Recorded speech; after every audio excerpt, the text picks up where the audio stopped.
బ్రహ్మరంధ్రం గుండా ప్రాణం పోవడానికి, ఇతరుల వల్ల మనకి హాని కలగకుండా ఉండడానికి, తక్కిన మార్గముల ద్వారా ప్రాణం పోయి నరకం పోకుండా ఉండడానికి సిద్ధ పురుష దర్శనం కుర్యాత్ తత్ప్రదేశ పాద రజః దర్శనం స్పర్శనం కుర్యాత్ అని మనకు మంత్రశాస్త్రంలో కొన్ని చెప్పారు.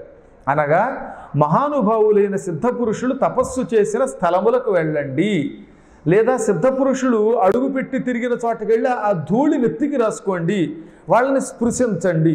ఇవాళ మనకి శ్రీశైలం వచ్చాం. పొద్దుట అదృష్టవశాత్తు నేను కూడా అనిల్ కుమార్ గారు రాసిన పుస్తకం ఆయన ఇచ్చారు, చదివాను. అక్క మహాదేవి గుహలకు వెళ్ళాం.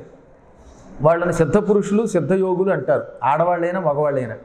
అక్కడికి అడుగు పెడితే ఎంతో కాలం తపస్సు చేసి నిరంతరం శివదీక్షతో తరించారు కదా, వాళ్ళ పాదస్పర్శతో ఆ నేలంతా పవిత్రమైంది. ఆ దుమ్ము నెత్తికి రాసుకోవాలి, అదనమాట రహస్యం.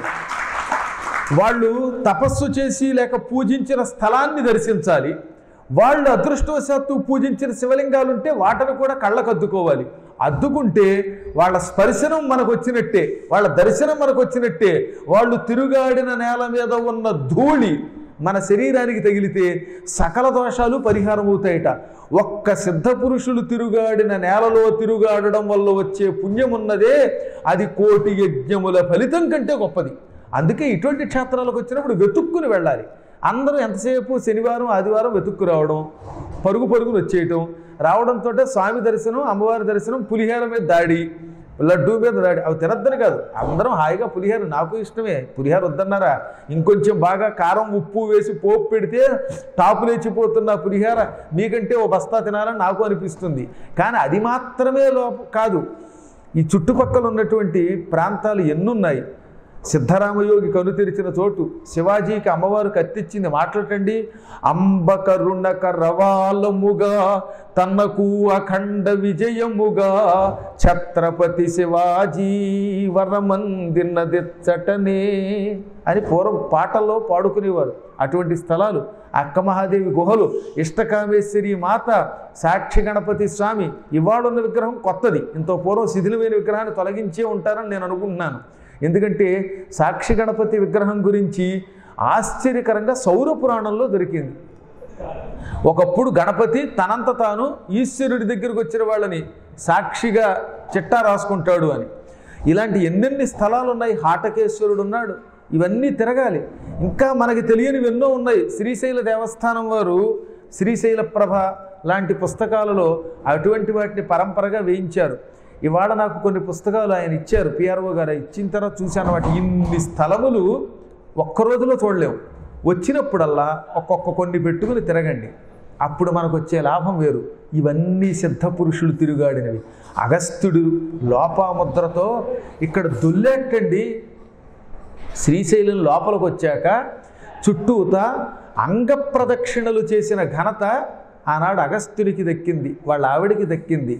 ఆడవాళ్ళు ముట్టుకోకూడదు లింగాన్ని ఎవడో చెబుతాడు, అది అజ్ఞానం, అవి నమ్మకండి. శివపురాణం లాంటి పురాణాల్లో చెప్పారు.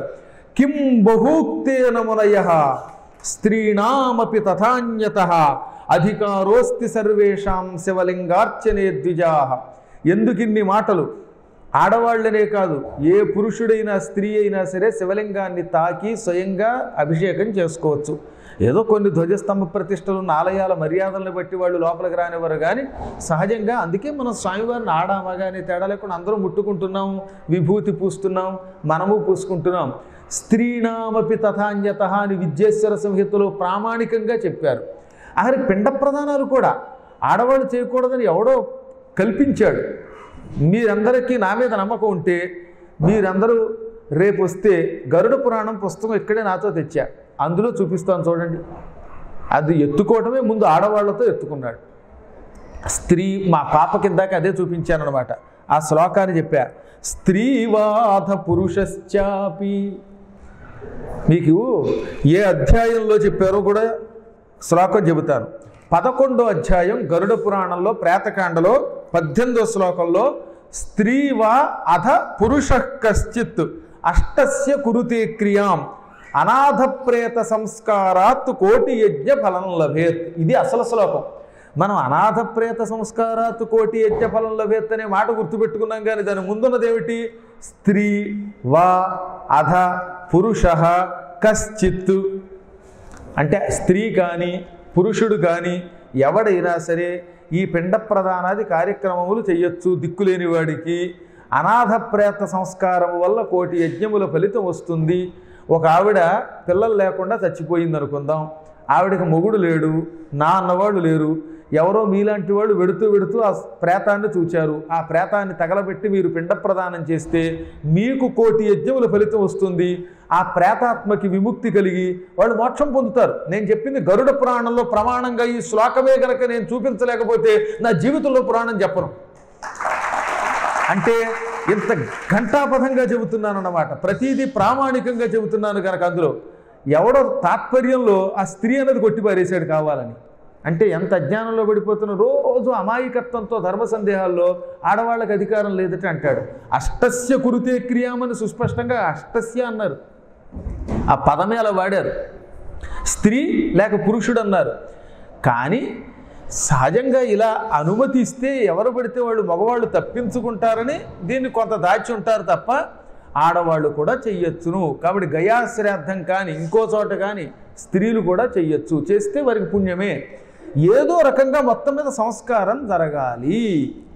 ఆడపిల్లలు ఉన్నారండి, మగపిల్లలు లేరండి, అసలు పిల్లలే లేరండి. పాపం కొంతమందికి పిల్లలు ఉండరు, అసలు పెళ్ళే కాని వాడు ఉంటాడు. జుట్టంతా ఊడిపోయింది, 80 ఏళ్ళు వచ్చే పెళ్ళి అవ్వలేదని ఏడ్చేవాడికి రేపు పొద్దున పిండ ప్రదానం చేయకపోతే వాడు ఏమైపోతాడని వాడు వెంగెట్టుకోక్కర్లా. ఎవడో ఒకటి చేసి పెడతాడు. నమ్మకంతో పరమేశ్వరుణ్ణి అనుగ్రహాన్ని పొందడానికి మనం ప్రయత్నం చేయాలి తప్ప ఇవన్నీ ప్రమాణాలు.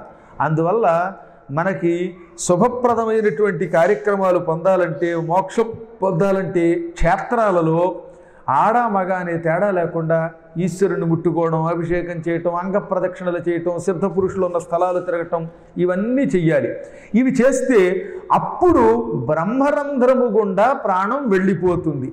అలా వెళ్ళిపోతే ఇంకా వాడికి పునర్జన్మ రమ్మంటే ఎలా వస్తుంది? ఈ మానవ జన్మ ఒకవేళ వచ్చినా ఈశ్వరుడి అనుగ్రహంతో వస్తాడు గనక ఈ భూలోకంలో ఉండే కష్టాలకి మనం గురి అవ్వవలసిన అవసరం ఉండదు. మనం స్వేచ్ఛ లేకుండా పుట్టాం. ఈశ్వరానుగ్రహంతో వస్తే స్వేచ్ఛగా, ఇప్పుడు నారదుడు వచ్చాడు, నందీశ్వరుడు వస్తున్నాడు, ఇంకెవరో వస్తున్నారు. వీళ్ళందరికీ ఏ ఇబ్బంది ఎప్పుడు కావాలంటే ఎప్పుడు వస్తారు, ఎప్పుడు కావాలంటే అప్పుడు మాయమైపోతారు, సుఖంగా ఉంటారు. వారికి స్వేచ్ఛా శరీరాలు, అటువంటి శరీరం మనకి వస్తుంది అన్నారు. ఇక్కడ ఒక గొప్ప కథ ఉన్నది గరుడ పురాణంలో. మానవులు చేసిన పాపాల వల్ల యమలోకాలకు వెళ్ళి వారి వారి దురదృష్టాల వల్ల వారు చేసిన కర్మలకి తగిన ఫలితాలు అనుభవిస్తారు. ప్రతి వ్యక్తి ఎప్పుడో ఒకప్పుడు చేసిన పాపానికి ఇక్కడో అక్కడో అనుభవించి తీరాలి. దానికి ప్రాయశ్చిత్తం ఉంది, అది వేరే విషయం. కానీ ఎక్కువ భాగం కర్మ అనుభవించవలసినదే. అవశ్యం అనుభోక్తవ్యం కృతం కర్మ శుభ అశుభం. మంచి కానీ చెడ్డ కానీ అవశ్యం అనుభోక్తవ్యం, తప్పక అనుభవించి తీరవలసిందే. ఎంతటి వాడైనా అనుభవించకపోతే కల్పకోటి శతైరపి, కొన్ని కోట్ల కల్పములైనా అవి పోవు. అందుకే రమణ మహర్షి లాంటి వాళ్ళు పుండుతో యాతన పడ్డారు. మహానుభావులు చివరి రోజుల్లో యమయాతన పడి చచ్చిపోయిన వాళ్ళు ఉన్నారు. ఎందుకు యమయాతన పడి చచ్చిపోతున్నారంటే ఈ కర్మలు ఇక్కడే వదులుచుకోవడం కోసం అన్నమాట. అలాగే ఈ జీవులు పైకి వెడతారు. వారు చేసిన పాపాల వల్ల తల్లిదండ్రులు తిట్టారనుకోండి బాగా, వీళ్ళకి అసిపత్రవనము అని ఒకటి ఉంటుంది, ఒక నరకం. అసి అంటే కత్తి. కత్తులే చెట్లకి ఆకులుగా ఉంటాయి. చెట్లకు ఆకులు ఉంటాయి కదా సహజంగా లోకల్లో, ఆ ఆకులు బదులు కత్తులు ఉంటాయి అక్కడ. దాని మీద పారేసి ఈ జీవుల్ని పర్రు పర్రు అని కోసేస్తారు. వెంటనే చేతులు, కాళ్ళు, నాలుకలు తెగిపోతాయి. తెగిపోతే చావరు, ఎందుకంటే చచ్చి ఎక్కడికి వెళ్ళారు. యాతనా శరీరం అంటారు దీనిని. ఈ యాతనా శరీరానికి చావు ఉండదు, కానీ బాధ ఉంటుంది. చేతులు కాళ్ళు తెగిపోయి, నాలుకలు తెగిపోయి పడిపోయాక మళ్ళీ అతుక్కుపోతాయి, మళ్ళీ కోస్తారు. ఇదనమాట చచ్చే చావు అంటే. ఈ భూలోకంలో ఉన్న శరీరం అయితే ఒక్క దెబ్బకి చస్తాడు, గొడవ వదిలిపోతుంది. కానీ అక్కడ చస్తాడు, మళ్ళీ అతుక్కుపోతాయి, మళ్ళీ పర్రను కోస్తారు, బాధ, మళ్ళీ అతుక్కుపోతాయి. ఇది బాధ. ఇది అసిపత్రవనం. అంచేతే తల్లిదండ్రుల్ని నిత్యం పూజించండి, అనవసరంగా తిట్టకండి. గురువుల్ని తిడితే దానికి ఏమిటో తెలుసా? కరంధవాలుకము అని ఒకటి ఉంటుంది. ఒక పెద్ద ఇసుక తొట్టిలో ఈ ఇసుకని బాగా కాల్చి అక్కడ ఈ నాలిక పెట్టి వాత పెడతారు. అసలు మామూలుగానే వేడి వేడి కాఫీ తాగట్టు ఆయన ఎవడో నాలిక బాబోయ్ బాబోయ్ అన్నాడు ఆ మధ్యనే.